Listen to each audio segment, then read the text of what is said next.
Cyber ఆర్థిక నేరాల నియంత్రణపై action plan సిద్ధం చేయాలని ముఖ్యమంత్రి చంద్రబాబు నాయుడు అధికారులకు దిశానిర్దేశం చేశారు. ఈ నేరాల ద్వారా బాధితుల సొమ్మును రాబట్టేందుకు గోల్డెన్ అవర్ ఫండ్ రికవరీ టెక్నాలజీలపై దృష్టి పెట్టాలని పోలీసు అధికారులు, బ్యాంకింగ్ అధికారులకు సూచనలు ఇచ్చారు. సచివాలయంలో బుధవారం సైబర్ నేరాల్లో తక్షణ స్పందన, ఏపీలో నియంత్రణ వ్యవస్థలపై ముఖ్యమంత్రి సమీక్ష నిర్వహించారు.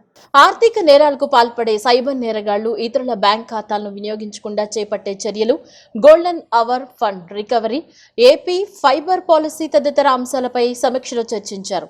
ఏపీలో సైబర్ నేరాలు, ఆర్థిక నేరాలు జరగకుండా బ్యాంకులు తగిన చర్యలు చేపట్టాలని స్పష్టం చేశారు. ఈ అంశంపై రిజర్వ్ బ్యాంకును సంప్రదించాలని సీఎం సూచించారు. ఆర్థిక సైబర్ నేరాల్లో ఇన్వెస్ట్మెంట్ ఫ్రాడ్స్ పెద్ద ఎత్తున జరుగుతున్నాయనే అంశంపై సీఎం కొన్ని సూచనలు చేశారు. ఆధార్ అథెంటికేషన్, కేవైసీ లాంటి లేకుండా షెల్ కంపెనీలను కొందరు ప్రారంభిస్తున్నారని, ఇలాంటి ఘటనలపై అధ్యయనం చేయాలన్నారు. బ్యాంకర్లు, పోలీస్ విభాగం, ఏపీటీఎస్, ఆర్థిక శాఖలు సమన్వయంతో ఆన్లైన్ ఆర్థిక మోసాల విషయంలో ఓ నియమావళిని సిద్ధం చేయాలని సీఎం నిర్దేశించారు. ఈ సైబర్ ఆర్థిక నేరాల్లో ఖాతాదారుల ప్రయోజనాలు రక్షించేలా చర్యలు తీసుకోవాలని సీఎం సూచించారు. యూపీఐ పేమెంట్స్ ద్వారా మిలియన్ల సంఖ్యలో ఆర్థిక లావాదేవీలు క్షణాల్లో జరుగుతున్నాయని, ఈ నేపథ్యంలో గోల్డెన్ అవర్ ఫండ్ రికవరీ అంశంపై మరింతగా దృష్టి పెట్టాల్సిన అవసరం ఉందన్నారు. ఈ అంశంపై మరిన్ని సాంకేతికపరమైన నూతన ఆవిష్కరణలు రావాల్సి ఉందని సీఎం అభిప్రాయం వ్యక్తం చేశారు. సైబర్ నేరాల నియంత్రణలో ఏపీటీఎస్ ముఖ్య భూమిక పోషించాలని, జాతీయ, అంతర్జాతీయ స్థాయిలో టెక్నాలజీలను అధ్యయనం చేయాలని సూచించారు. అన్ని బ్యాంకులు వారాంతాల్లో పెద్ద మొత్తంలో జరిగే ఆర్థిక లావాదేవీలపై దృష్టి పెట్టాలన్నారు. AP cyber security operation centre ద్వారా ప్రభుత్వ వెబ్సైట్లకు రక్షణ. ఏపీలో సైబర్ ఆర్థిక నేరాలకు సంబంధించి 9.29 లక్షల కాల్స్ బాధితుల నుంచి 1930 టోల్ ఫ్రీ నెంబర్కు ఫిర్యాదులు వచ్చినట్లు డీజీపీ హరీష్ కుమార్ గుప్తా వివరించారు. సైబర్ ఆర్థిక నేరాల బారిన పడి ఏపీలో ఇప్పటి వరకు 652 కోట్లను బాధితులు కోల్పోయినట్లు తెలిపారు. సిఐడి సైబర్ క్రైమ్ విభాగం బ్యాంకర్లతో కలిసి 116 కోట్ల పైచిలుకు మొత్తాన్ని సైబర్ నేరగాళ్లకు చేరకుండా కాపాడగలిగామని స్పష్టం చేశారు. ఈ సమీక్షకు మంత్రి పయ్యావుల కేశవ్, హోంమంత్రి అనిత, డీజీపీ హరీష్ కుమార్ గుప్తా, హోంశాఖ కార్యదర్శి కుమార్ విశ్వజిత్, ఐటీ శాఖ కార్యదర్శి Katamneni Bhaskar, CID chief Ravishankar Ayyannar, AP forensics సలహాదారు కేపీసీ గాంధీ, రిజర్వ్ బ్యాంక్ సహా వివిధ బ్యాంకుల ఉన్నతాధికారులు హాజరయ్యారు. ఏపీ పెట్టుబడులకు ప్రధాన గమ్యస్థానంగా మారిందని మంత్రి నారా లోకేష్ తెలిపారు. గత 23 నెలల్లో 800 కీలక ప్రాజెక్టులకు సంబంధించి 23 లక్షల కోట్ల పెట్టుబడుల ఒప్పందాలు కుదిరాయని చెప్పారు. విజయవాడలో నిర్వహించిన ఎంఎస్ఎంఈ ఐపీఓ అవగాహన సదస్సులో ఆయన పాల్గొన్నారు. ఎంఎస్ఎంఈలకు మూలధన మార్కెట్ అవకాశాలపై అవగాహన కల్పించేందుకు NSE, AP MSME development corporation, CII సంయుక్తంగా విజయవాడలో సదస్సు నిర్వహించాయి. ఈ కార్యక్రమంలో మంత్రి లోకేష్ మాట్లాడుతూ 5 ఏళ్లలో 20 లక్షల ఉద్యోగాల కల్పనే ప్రభుత్వ ప్రధాన లక్ష్యమన్నారు. సీఎం చంద్రబాబు నాయుడు నాయకత్వంలో రాష్ట్రాన్ని అన్ని రంగాల్లో అభివృద్ధి దిశగా తీసుకువెళ్తున్నామని తెలిపారు. యువగళం పాదయాత్రలో ప్రజల సమస్యలను దగ్గరగా చూసిన తర్వాతే ఉద్యోగాల ప్రాధాన్యత మరింత అర్థమైందన్నారు. కియా అనుబంధ సంస్థలో పనిచేస్తున్న ఓ మహిళ కథ తనకు ప్రేరణగా నిలిచిందని చెప్పారు. పరిశ్రమలు రావటం వల్ల మహిళలు ఆర్థికంగా ఎదుగుతున్నారని, కుటుంబాలకు భరోసా కలుగుతోందన్నారు. సూపర్ 6 హామీల్లో భాగంగా 20 లక్షల ఉద్యోగాల లక్ష్య సాధనకు ప్రభుత్వం కట్టుబడి ఉందని లోకేష్ స్పష్టం చేశారు. ఈరోజు మేము 800 కీ ప్రాజెక్ట్స్ ని పర్సనల్ గా ట్రాక్ చేస్తాం జరుగుతుంది. దీంట్లో 23 లక్షల కోట్ల పెట్టుబడి, తద్వారా 24 లక్షల మంది యువతి యువకులకి ఉద్యోగాలు మేము కల్పించబోతున్నాం. మీరందరూ చూశారు, గూగుల్ డేటా సెంటర్కి మేము శంకుస్థాపన చేశాం. అదేవిధంగా ఆస్లర్ మిత్తల్ స్టీల్ ప్లాంట్ కూడా శంకుస్థాపన చేశాం. రాయల్ ఎన్ఫీల్డ్, టీసీఎస్, కాగ్నిసెంట్, ఇలా చెప్పుకుంటూ పోతే చాలా కంపెనీలు మేము తీసుకొస్తున్నాం. ఇంకా ఎల్లుండి మీరు చూడబోతున్నారు, రాయలసీమలో కూడా ఫైటర్ జెట్ తయారు చేసే ఎకో సిస్టమ్ కూడా మేము ఏర్పాటు చేసి ఆమ్కా ప్రాజెక్ట్ పుట్టపర్తి వేదికగా దేశానికి మనం అందించబోతున్నాం. ఈ ఒక్కొక్క కంపెనీ, ఒక్కొక్క పెట్టుబడి వెనకాల వాస్తవంగా ఒక స్టోరీ ఉంటుంది. అది చెప్పుకుంటూ పోతే ఒక హిస్టరీ బుక్కే రాయొచ్చు. చాలా మంది నన్ను ప్రశ్న ఇచ్చారు, డేటా సెంటర్స్ వస్తాయి, డేటా సెంటర్స్ వస్తే మా జీవితాలు ఎలా మారుతాయని మాకు ఉదాహరణ చెప్పండి అని చెప్పారు. I give you an example of it. ఈరోజు భారతదేశంలో ఎక్కడ లేని విధంగా మన ఆంధ్ర రాష్ట్రానికి వైజాగ్ కేంద్రంగా డేటా సెంటర్లు పెట్టుబడి పెట్టేదానికి పరిశ్రమలు వస్తున్నాయి. గూగుల్ మీరు చూసారు, రేపు క్యాబినెట్ మీటింగ్లో కూడా ఇంకొక పెద్ద సంస్థ డేటా సెంటర్ పెట్టేదానికి ఆల్రెడీ ప్రపోజల్ ఇచ్చారు. రేపు క్యాబినెట్ మీటింగ్లో మేము ప్రాసెస్ చేయబోతున్నాం. కానీ డేటా సెంటర్ ఎంత ఇంపార్టెంటో డేటా సెంటర్కి కావాల్సిన ఎకోసిస్టమ్ ఈజ్ మోర్ ఇంపార్టెంట్. అంటే power electronics, air conditioning, construction material, maintenance, ఒక పెద్ద ఎకోసిస్టమ్ అది. డేటా సెంటర్స్ ఆంధ్ర రాష్ట్రంకి వస్తున్నాయి కనుకనే కెరియర్ ఎయిర్ కండిషనింగ్ కూడా శ్రీ సిటీలో వాళ్ళ ప్రాజెక్ట్కి శంకుస్థాపన చేసి డేటా సెంటర్స్ కావాల్సిన ఎయిర్ కండిషనింగ్ మొత్తం శ్రీ సిటీలో తయారు చేస్తాం జరుగుతుంది. That is the power of multiplier effect అనండి, నెట్వర్క్ ఎఫెక్ట్ అనండి. ఈరోజు మేము ఈ పెద్ద పెద్ద కంపెనీల వెనకాల పరిగెడుతున్నాం, వాళ్ళందరినీ తీసుకొస్తున్నాం. బట్ వాళ్ళని సపోర్ట్ చేయాలంటే SMEs play much larger role. ఆ బాధ్యత ఇక్కడున్న మీ అందరి పైన ఉంది. ఎకోసిస్టమ్ ఏర్పాటు చేస్తాం, కంపెనీలు మేము తీసుకొస్తాం. కానీ స్ప్రింగ్ బోర్డ్గా వాడి ₹1 టర్న్ ఓవర్ ఉన్న వాళ్ళు 5 కోట్లకి ఎట్లా వెళ్ళాలి, 5 కోట్ల టర్న్ ఓవర్ ఉన్న వాళ్ళు 50 కోట్లకి ఎట్లా వెళ్ళాలి, 50 కోట్ల టర్న్ ఓవర్ ఉన్న వాళ్ళు 500 కోట్లకి వెళ్ళాలని మనందరం ఇక్కడ ఆలోచించాల్సిన అవసరం ఉంది. ఇప్పుడే తమ్ముడు అన్నట్టు ప్రభుత్వానికి ఎస్ఎంఈ అంటే చాలా కీలకమైన ఫోకస్ ఉంది, బాధ్యత ఉంది.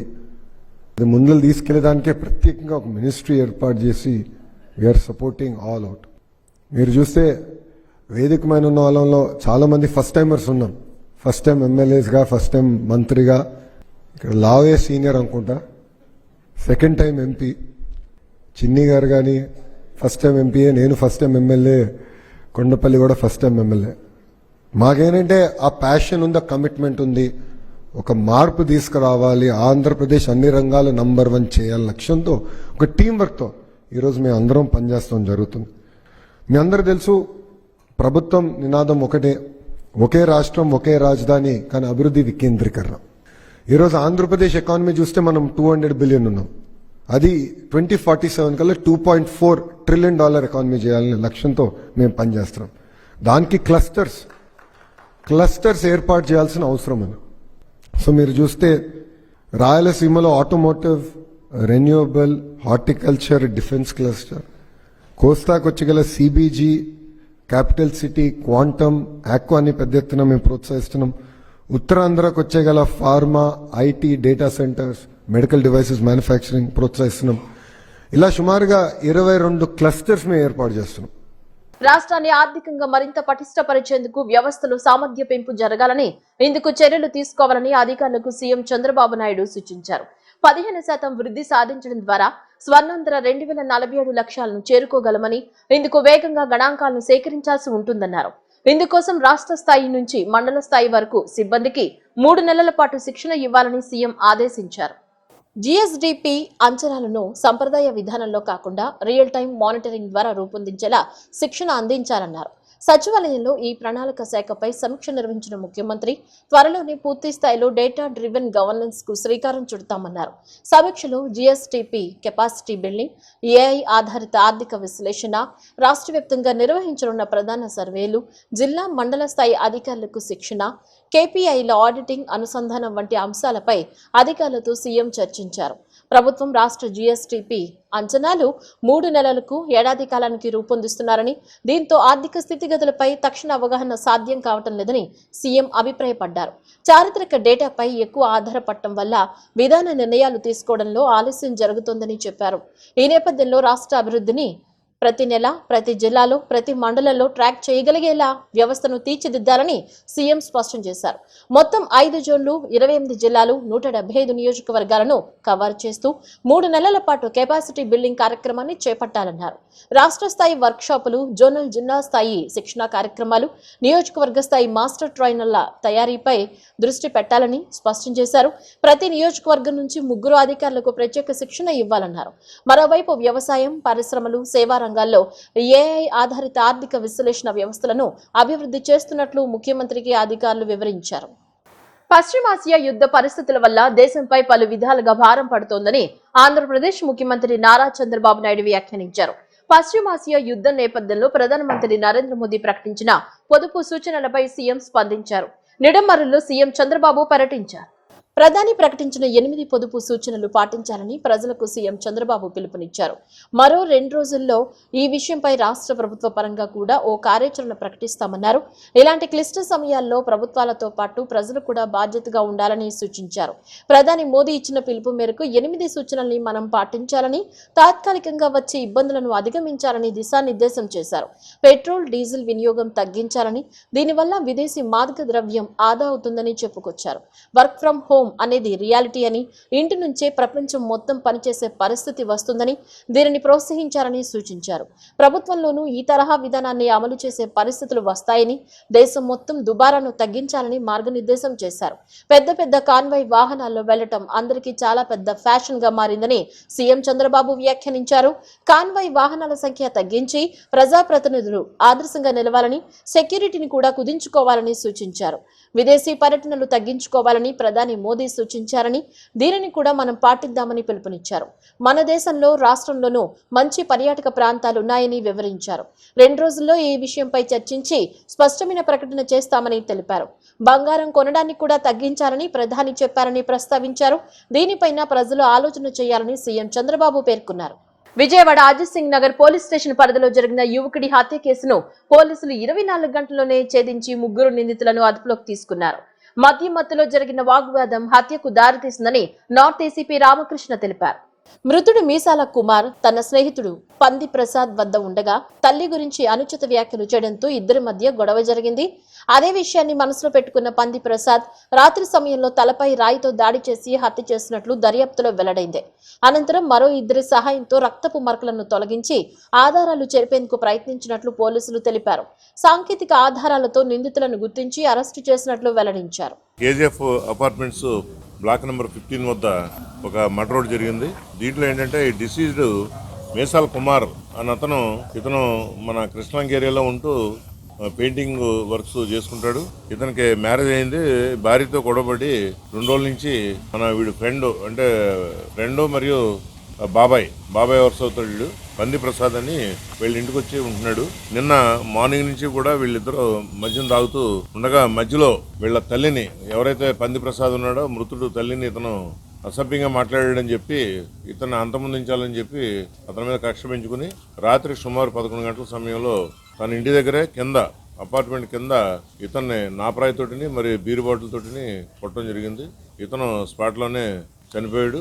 వెంటనే సమాచారం వచ్చిన వెంటనే మన టీఏ గారు సిబ్బంది అంతా కూడా వెళ్ళి ఆ సీసీ ఫుటేజ్ తర్వాత అక్కడ ఉన్న వాళ్ళందరినీ కూడా విచారించి నైట్ ఇతను ఎవరైనా తెలుసుకుని కేసు రిజిస్టర్ చేసి ముద్దాయిల్ని 24 గంటల లోపలనే మనం అరెస్ట్ చేయడం జరిగింది. రేపు ఉదయం వీళ్ళని కోర్టులో ప్రవేశపెడతాం. దీంట్లో ఈ ఎవరైతే పంది ప్రసాద్ ఉన్నాడో ఈ పంది ప్రసాద్ ఈ మర్డర్ జరిగిన తర్వాత వైఎస్ఆర్ కాలనీలో ఉన్న తన స్నేహితులైన మెండల యేసు మరియు ప్రశాంత్ కుమార్ వద్దకు వెళ్ళి ఈ జరిగింది చెప్తే వాళ్ళు ఈ బ్లడ్ స్టైన్స్ రక్తం మరకలు ఉన్న బట్టలని వాళ్ళు దీంట్లో ఒక సంచిలో పెట్టి ఈ మెండల యేసు అనేవాడు తన బట్టలో ఈ పంది ప్రసాద్కి వేసుకోమని చెప్పి ఇచ్చాడు. అలాగే ఈ ఆటోలో కూడా రక్తం ఉంటే ఆ రక్తాన్ని కూడా వీళ్ళు కట్టడం జరిగింది. దీని మీద మన సిపి గారి ఉత్తర్వుల ప్రకారము నేను మన సత్యానందం ఆధ్వర్యంలో మన దాడి చంద్రశేఖర్ సిఏ గారు ఈ ముద్దాయిల్ని పంది ప్రసాద్, మెండల యేసు, గద్దల ప్రశాంత్ కుమార్ ఈ 3 కూడా అదుపులో తీసుకోవడం జరిగింది.